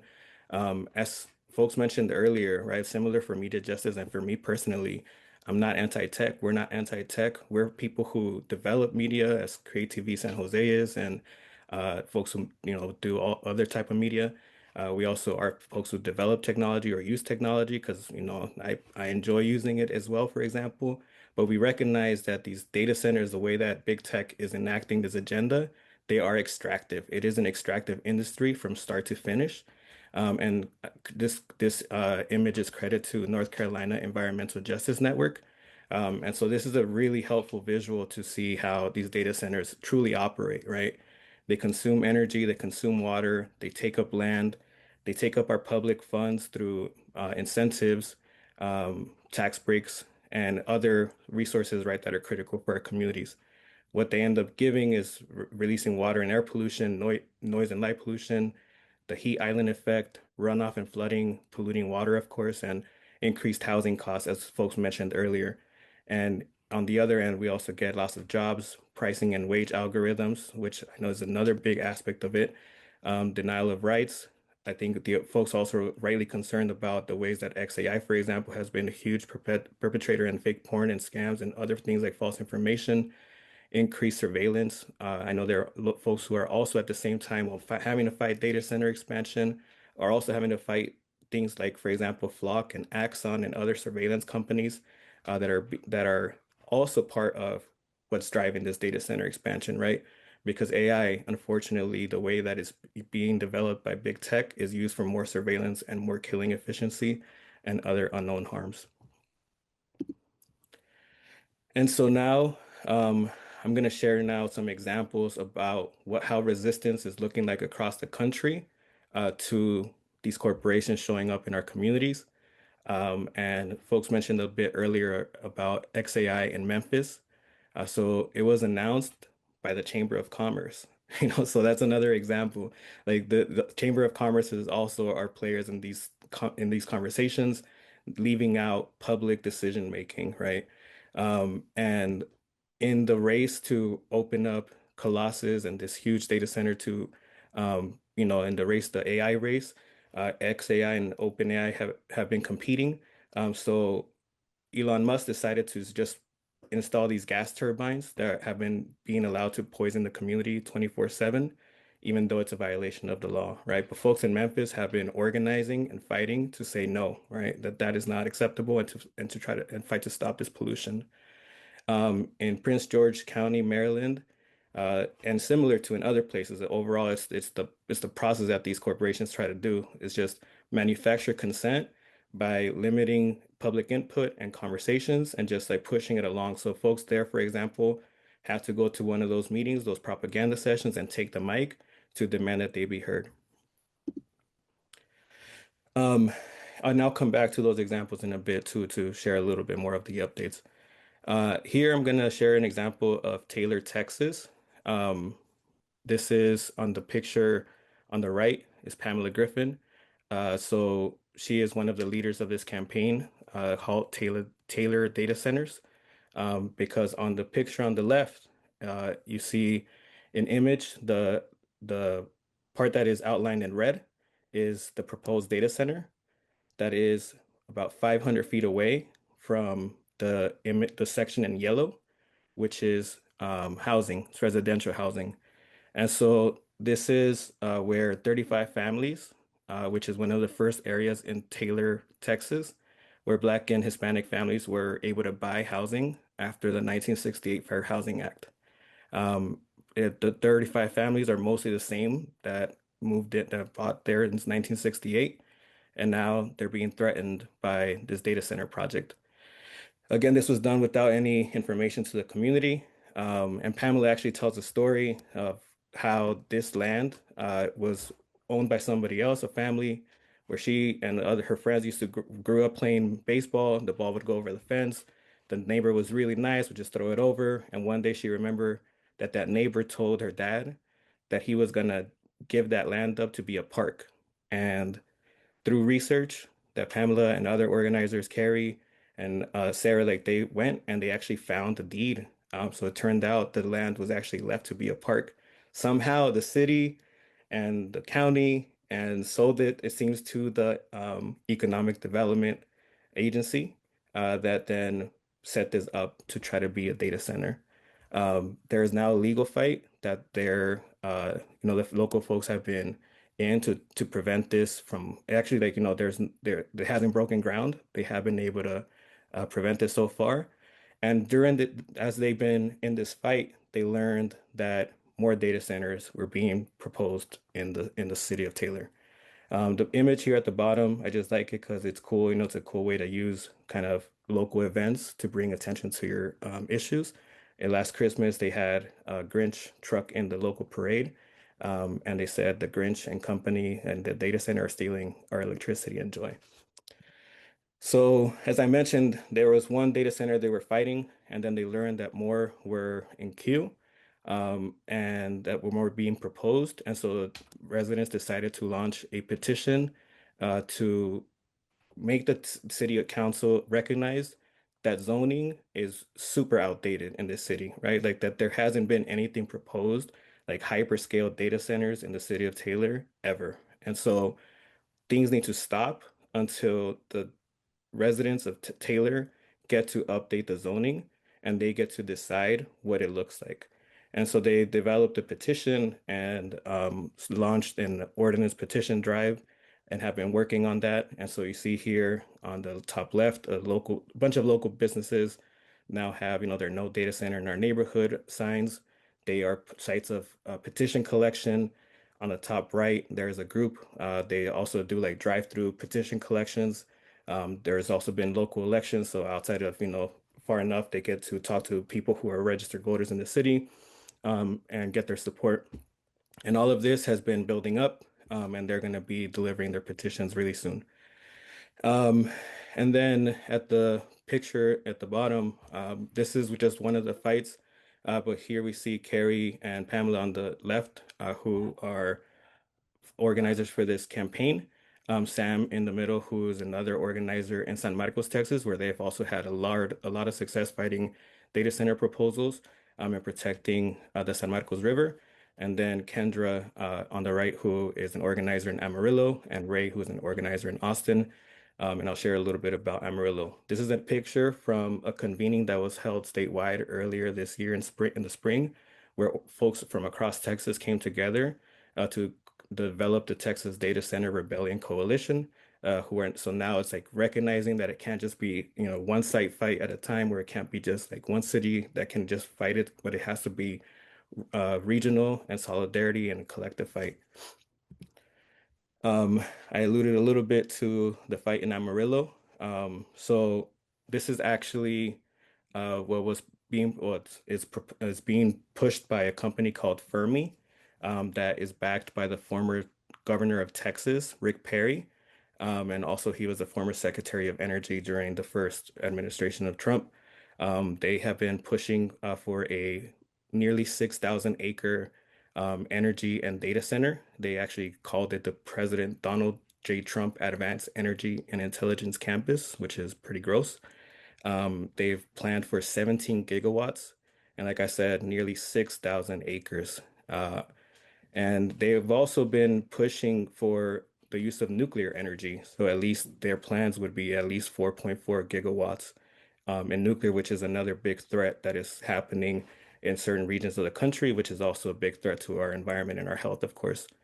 And so folks there started organizing, started hosting public meetings and pushing against the city council and the county. Unfortunately, the city and the county still went ahead with their tax abatements and agreements to sell. The city council made an agreement to sell water to the data center developer. And then they also have been pushing against the air permits that the Texas Commission on the Environmental Quality has to approve, right? So there's like that thread of work to try to slow down the process and like challenge every step. But then also they've been doing a lot of work to challenge the corporation itself and like just build public opposition in Amarillo, which has been really successful and just bring a lot of scrutiny to the corporation and to this project. And so, I just here at the bottom right is actually a picture from a recent gathering that we had, Take Back Tech, where organizers, these are the three of the organizers, and this is when they learned that the CEO, Toby something, he stepped down but was fired from Fermi, and also the CFO resigned a couple of days later. And so the impact of the local organizing and the opposition to this data center really has had significant, it has been significant because otherwise it would have just gone right through. Now I'm going to shout out a couple other examples. In California, Imperial Valley Resiste has been organizing against initially similar, just like one data center that sort of popped up, and they've been organizing against it. And in April, it came back up to the agenda, and they were able to get it. They were able to get it opposed. The developer, like left the meeting, and they ran him out of the meeting. Basically, it seems. But overall, from there, they pivoted from just like this site fight, right? And started thinking about like how do they protect regionally and having a lot of success in pushing for moratorium discussions and votes. And now, city after city in the Imperial Valley region, they have been voting and adopting on different moratoria, including next is in Calexico. They're going to be voting on July 1st. So there is definitely already in California examples of folks having success in protecting their communities against data center expansion. And it was also mentioned earlier, Monterey Park, they had a two-step strategy. The city council also has an opportunity, right, to take leadership in protecting community, and they listened to the community and to their demands and adopted the ban of data centers. And then there was also a ballot measure where over 80% of the voters supported banning data centers in Monterey Park. I mentioned earlier the Prince George County fight. Initially, it all started around a proposal to make an old mall into a data center that has basically been stopped. And now they have basically a moratorium in place that has just been extended. And they're now supporting like more regionally how to stop expansion in other areas. And now folks in Taylor are preparing to deliver their petitions. And the last thing I wanted to share too is a couple more things. Just the way that it is important to have the connections across the fights. So we've been able to host a couple of regional trainings. One in Memphis with folks who are organizing against Colossus XAI there. Memphis Community Against Pollution is the organization who helped to anchor that training with us locally. In Tucson, we also had one with No Desert Data Center Coalition, and folks, from the region just connecting and learning. And then also at Take Back Tech 3 recently in Atlanta, it was another space where folks from across our movement got together and got to strategize. And we also had some space there to connect around the fight against data center expansion and the ways that we can, reclaim our technology. A few other examples are, pauses in data centers in Northampton. El Paso City Council has backed a policy against future hyperscale data centers, and they're actually now considering maybe leaving the agreement with Meta for a big data center that is there.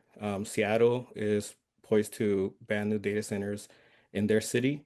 And then there's also the other big thing that folks are also talking about a lot, the impact that this is having on elections and the opportunities there to even bring light to different offices like the Public Service Commission, which oversee, for example, electricity bills, right? So that's another aspect of this as well. And lastly, I just want to share a few resources here that folks can check out. These are the bit.ly links. So AI Now developed a really great policy toolkit that gives options at the local, state, and federal levels for ways that folks can advocate and to protect our communities, right, against this data center expansion. And so definitely invite folks to check that out. We also, Media Justice, developed and released this report last year, The People Say No, Resisting Data Centers in the South, along with the toolkit that goes with it.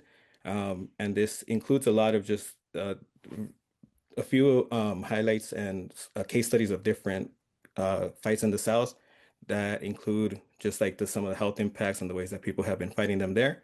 And then on the right is a recently released field toolkit that is helpful for organizers who are building campaigns and strategizing against these proposals. So that's what I got. I'll stop there and see if there are any questions. Thank you, Danny. Yeah, big shout out to Media Justice and Mi Gente for the Take Back Tech 3 conference, which was pretty amazing. And I came back like, oh, I'm so glad Alina and I have been organizing this thing. Cool. Any questions for Danny or Media Justice or anything at this point? We will open up other questions folks might have.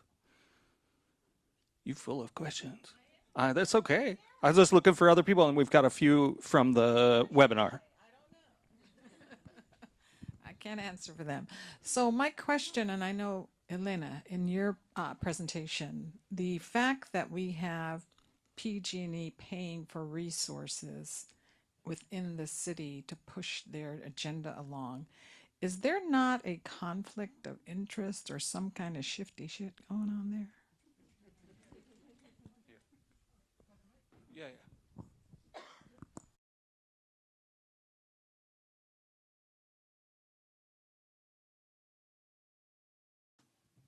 Good to go?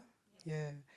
So Alina and I actually work together on several things. So one of the things we're working on is that particular issue, right? And so I'm actually not an engineer. I'm a lawyer who also got into tech. So I'm a techie lawyer. I just like learning things. But from a legal standpoint, we're looking at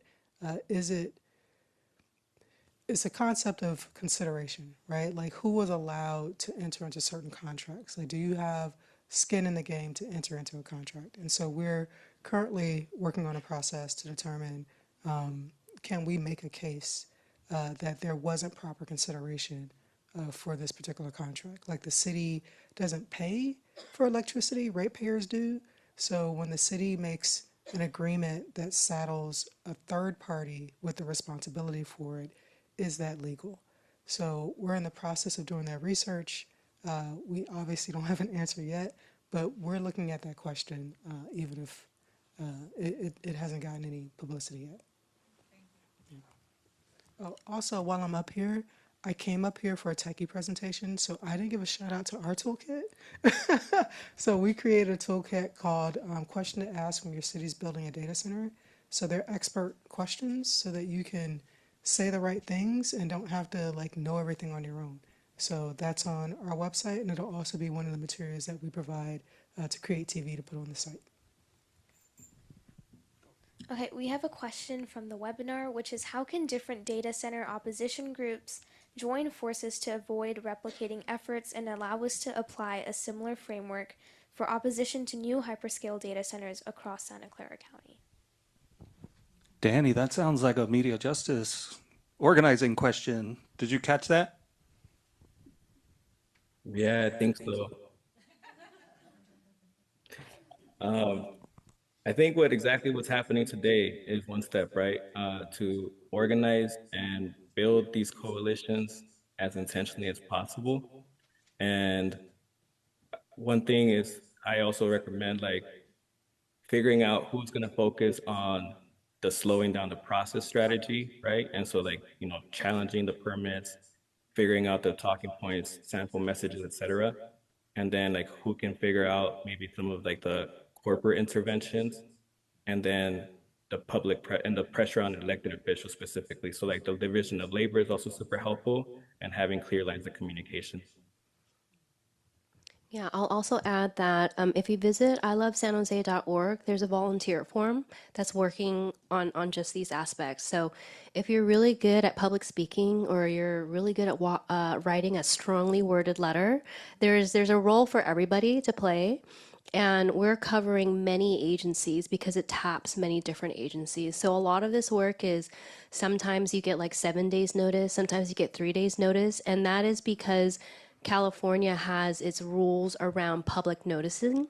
So we have to work around those timelines. And it's not very convenient, but we're trying to create like tiers of volunteers where you have more time or you can show up in more urgent matters. And so I highly encourage you to visit ilovesanjose.org to sign up for the newsletter as well as volunteer.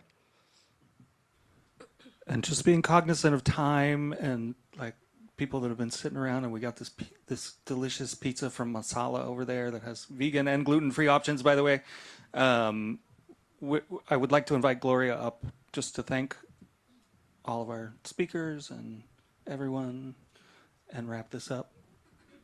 Yeah. There's tons of food. The reason we got food is because you don't do this work without breaking bread with people. Yeah, it's been a very info deep session. A lot of good information to be shared. A lot of difficult questions ahead. A lot of work to be done to better. Perhaps we learned some things that our people making policy decisions may not have all the information that they need, and that communities are not getting the information that they need. A key thing that the league tremendously believes in is process, as well as transparency. So we're clearly not having the transparency we need. We see it in the media a lot, but that was a very interesting perspective. Thank you, Ging, because thinking about what it is that we're mostly getting fed information from the technology perspective, so that's probably what policyholders are also getting as well. We need to be a voice, and the league has always believed strongly in having civic participation.